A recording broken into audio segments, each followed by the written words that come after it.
Welcome to Greensboro. Here comes Slim. On this segment of Community Voices, we will hear from many different prominent leaders and community activists describe their impressions of Greensboro, its people, cityscape, industry, workforce, housing, ranging in various neighborhoods, and of course our downtown. Arriving from different states and townships, many from small towns, some from big cities. Others grew up here, moving and coming back. Listen as they paint a picture of Greensboro in the mid-20th century. Well, Greensboro was not an old city as cities go in this part of North Carolina. The old Guilford Battleground, of course, was a historic site, but Greensboro began in the early part of the 19th century, and it was a rather conventional small town. Was moved here from Martinville, which was a small community to the northwest, and it became an industrial town largely because of the arrival of textile mills, notably the Cone mills. The Cone brothers came down from Baltimore and started Cone Manufacturing Company, and a number of other textile enterprises began, including Burlington Industries and Guilford Mills and a number of other outstanding textile firms.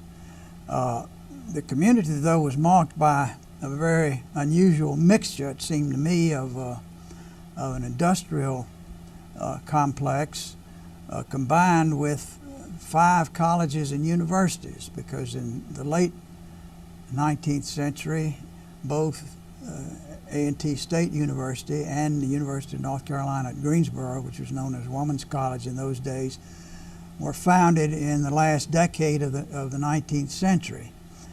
It seems to me that the arrival of these institutions, plus Greensboro College, Guilford College, and Bennett College, made Greensboro unusual as a community in North Carolina. I've always considered that the main influences on Greensboro were both the arrival of the Cone and the Sternberger families, which added a rather cosmopolitan and maybe outside touch to an old southern area, as well as the educational institutions, which it seemed to me had a great deal to do with Greensboro's quality. The Quakers, particularly, beginning with Guilford College in the 1830s, added a different dimension, and there was a large Quaker settlement here in Guilford County. I think these two factors, combined with the rise of Greensboro College, which was a Methodist institution, and Bennett College, which was founded as an institution for women, gave Greensboro a certain quality of town and gown, which have added to its distinction as a community in North Carolina. Mm-hmm. Now, of course, economically speaking, one of the reasons for Greensboro's rise, in addition to these factors that I've mentioned, is the fact that we happen to be the place where the Northern Railroad from Virginia joined with the State Railroad here and created what we call the Gate City, which meant that we had a strong nexus of railroad lines and connections with other parts of the state. North Carolina, as you know, is a state which is hemmed in by mountains on one side and the ocean on the other, and the great ports of the east have been established at Norfolk and Charleston rather than at Wilmington. We have ports at Wilmington and Beaufort, but they're not of the consequence of these other ports. So North Carolina was known, as you know, in the old saying, the vale of humility between two mountains of conceit, being Virginia and South Carolina. And the story was in the old days that the Byrds of Virginia, particularly Colonel Byrd, who came down to make a survey of the state border, said that the only people who came to North Carolina were second or third sons of prisoners.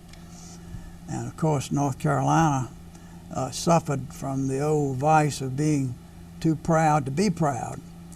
In effect, North Carolina was sort of known as the Rip Van Winkle state and was not particularly well developed and really had a hard time getting started as one of the original 13 colonies. I was born on Smith Street here. In those days, I think I and all of my brothers were born at home rather than in the hospital. Smith Street looked then very much the way it does now. It was a very congenial street. My great-grandmother lived on the street with us, Mrs. Lunsford Richardson. Across the street were friends who were the wives and doctors, wives of doctors and practicing doctors. It was a very cordial and friendly atmosphere there. I was born in 1921 when the town had a population of about 20,000. I lived on Bellevue Street in South Greensboro. It's a street parallel to Asheboro, made up of single-family homes, very much a blue-collar and below type neighborhood. Most of the people there were at the low end of the economic ladder, attended public schools here, and through the 11th grade, which is all we had at the time. I finished at Greensboro Senior High School, now Grimsley, in 1938. We had about 250 or 300 people in the class.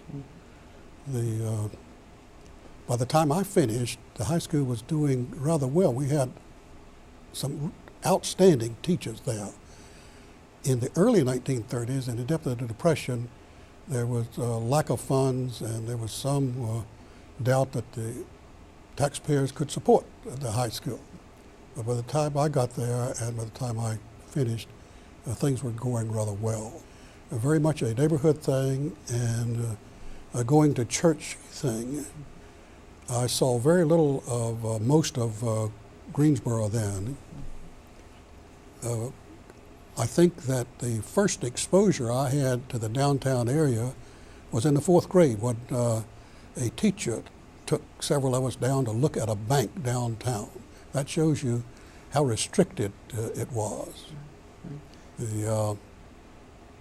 A neighbor who had no children when I was about probably 10 years old passed on his Time magazine to me. And reading Time magazine opened up the world. I still subscribe to that all these years later.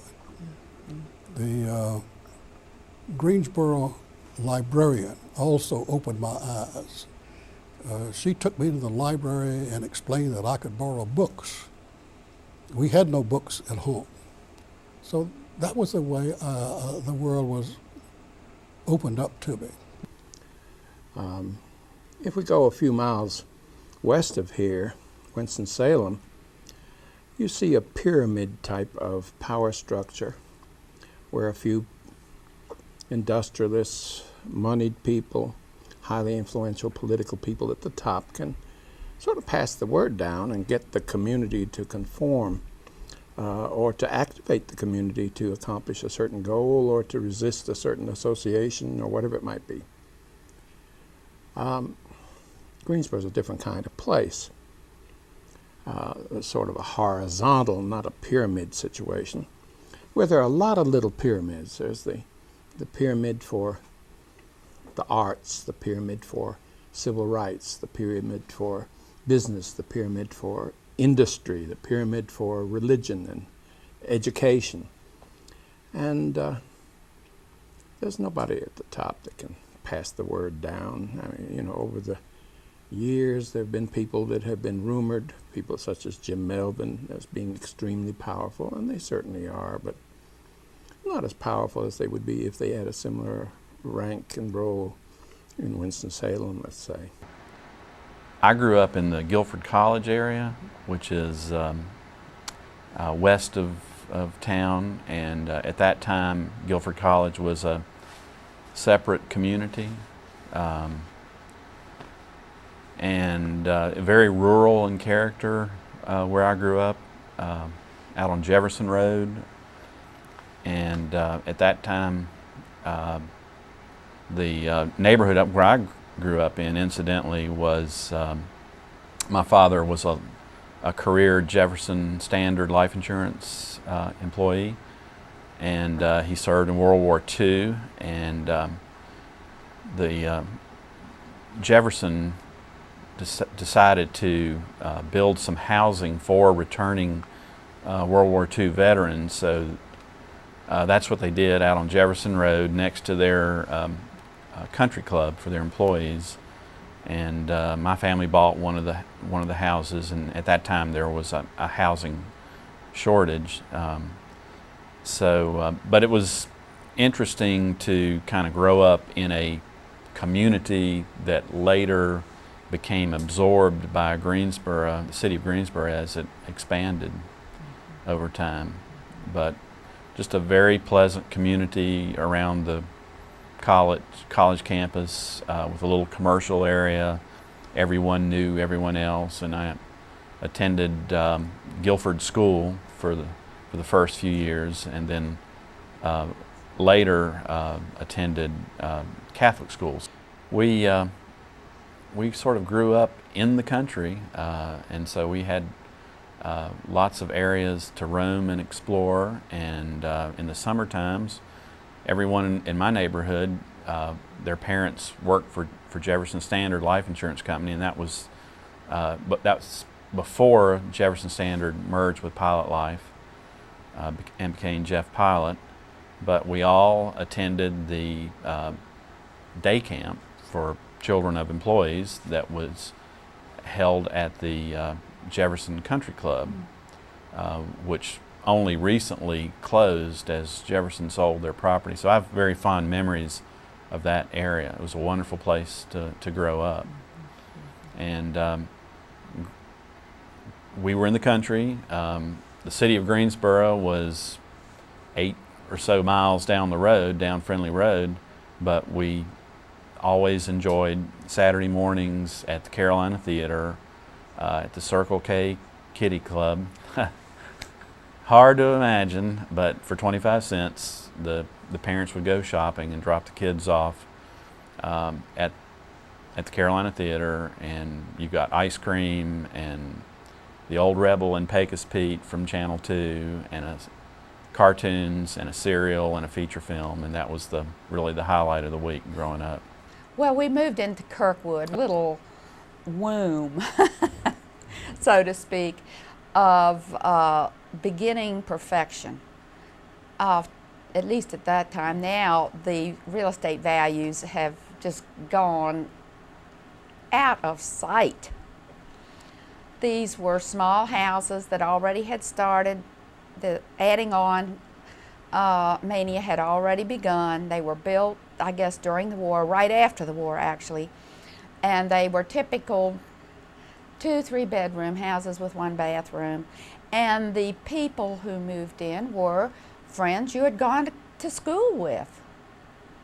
So all up and down my next door neighbor I'd gone to Carolina with. So you really, it was almost like in a way, a continuation. Mm-hmm. Young professionals. Young professionals, not very many women working outside the home for pay. In fact, probably none. Mostly contemporaries of each other. Mm-hmm. There were a few older couples. Well, Greensboro, at that time had grown considerably. When I was first growing up here, able to realize what was going on, it was a city, I guess, of 25,000 people. Now it has grown enormously and it couldn't be recognized. But I think the city has done a wonderful job of growing in the right way. This really is a fine city to live in, with the 3 universities, colleges here, It's got a number of important industries here. It's just a fine city to live in. Oh my God, it is so different. Market Street had a large section of black businesses. There was a drugstore, there were dry cleaners, there were funeral homes, there were a seamstress shop, any number of things in that area. You cannot find it now, not as it was, but I think the Market Street project they're working on now will probably help to develop that to a great extent. A&T has changed tremendously. UNCG has changed tremendously. Bennett College is about the same as it was when I first came. But Greensboro itself has changed, I think, for the better. I have been asked many times, how would I assess race relations in Greensboro? How would I assess Greensboro in any form according to other places? And my response has always been that we've had the opportunity to go to several places, including moving to Raleigh. But both of us love Greensboro, and I don't know of any other place I'd like to be. When I first came to Greensboro in 1950, I found it to be a very lovely place to look at, to ride around, and it looked very inviting. I was living in a multi-family development on Hill Street in Greensboro, where we lived for the first 2 years of our residence here. And it took me about 2 years to get to know Greensboro. As a young bride, to get used to cooking and looking around and where everything was. Well, of course, in a kind of apartment development that we lived in, you got to know your neighbors, and that was very nice for somebody who was from Philadelphia. I found it to be a very friendly community, a very welcoming community, and a very nicely developed community. But of course, for a long time, I only saw part of Greensboro. That's the part in which we lived, and which is on the outskirts of Irving Park, which is a very, very nice residential area. We drove down here, and I had bought the house on Market Street when I was down. After it was clear that I was going to take the job, I had to find somewhere to move the family into. So actually, I flew down from Provincetown and looked around to find some place, because we were moving in. We had to put a shipping tag on our furniture and stuff. And the house on Market Street, there was this house on Market Street that had been on the market for several years, and nobody was interested in it. But I was interested in a house that had some walls, and they were building all these, these California-style one-story affairs. And when the real estate broker finally showed me a house, and I could look through the windows and see walls, he kept joking about it afterwards, that he offered to take me into the house, and I said, no, it has walls, I'll buy it.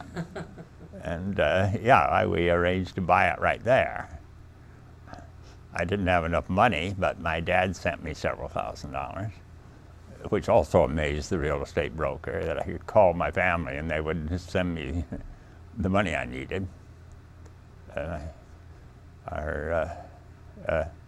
And when we got here, we had to go to Sears and charge some mattresses so we could move the beds in for our first night of sleeping in the house. It was great.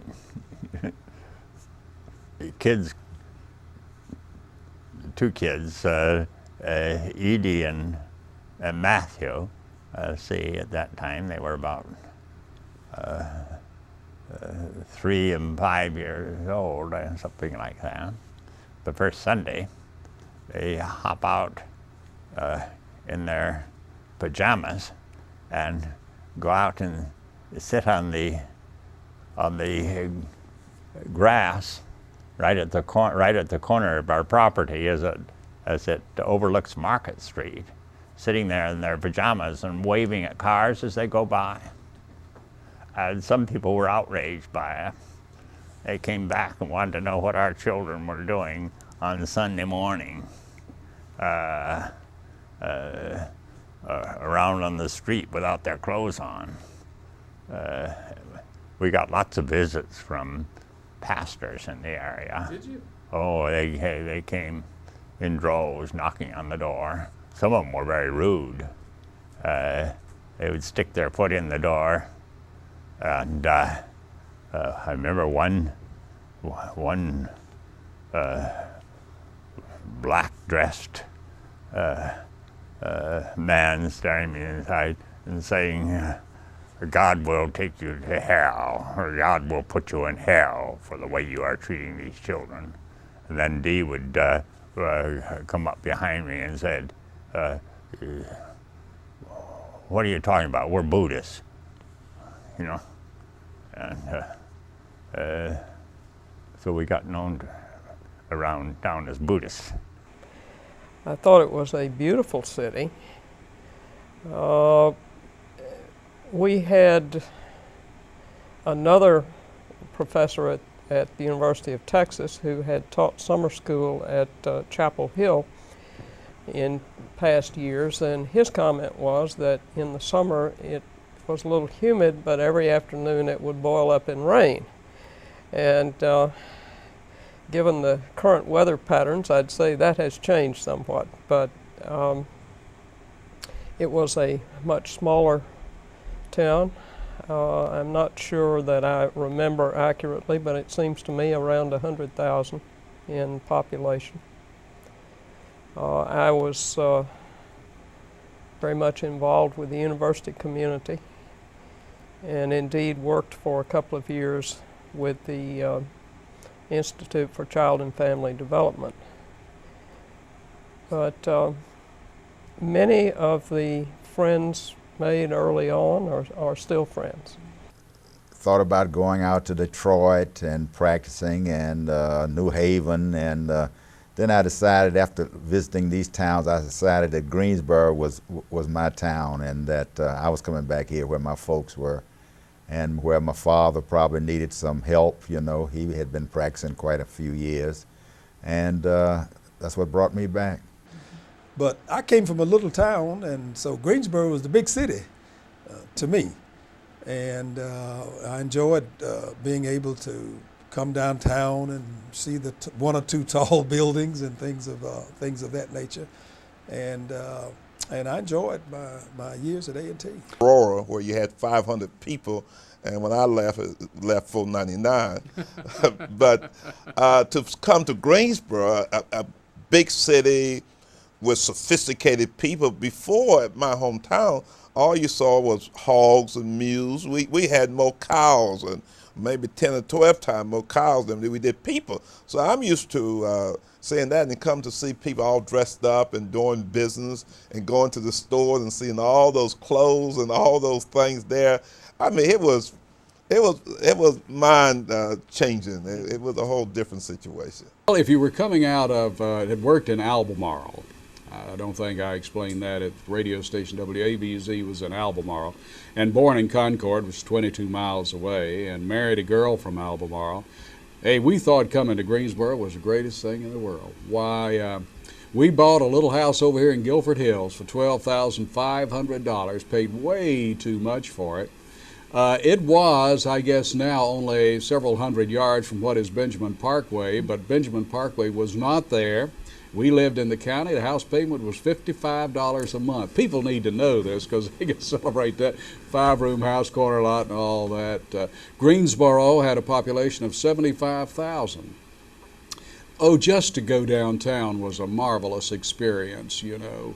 The Christmas parades, the gaily lit, I think it was Ellis Stone was with Myers to have lunch in Myers' tea room was great, you know, and it was the place where all the fashionable ladies from Irving Park had their $1.50 luncheons and their teas and talked. There was a good feeling of that. Christmas shopping at Phipps Hardware on the second floor, Schiffman's downtown. Christmas with when you had small children. I can't help but mention Belk, the thrill of eating at the cafeteria. It was nice, okay? It was a small town, but it was a big town, and it was thrilling and it was exciting. I'm going to just kind of pick the date of 1958 because I would have been 12, I guess, or 11 or 12.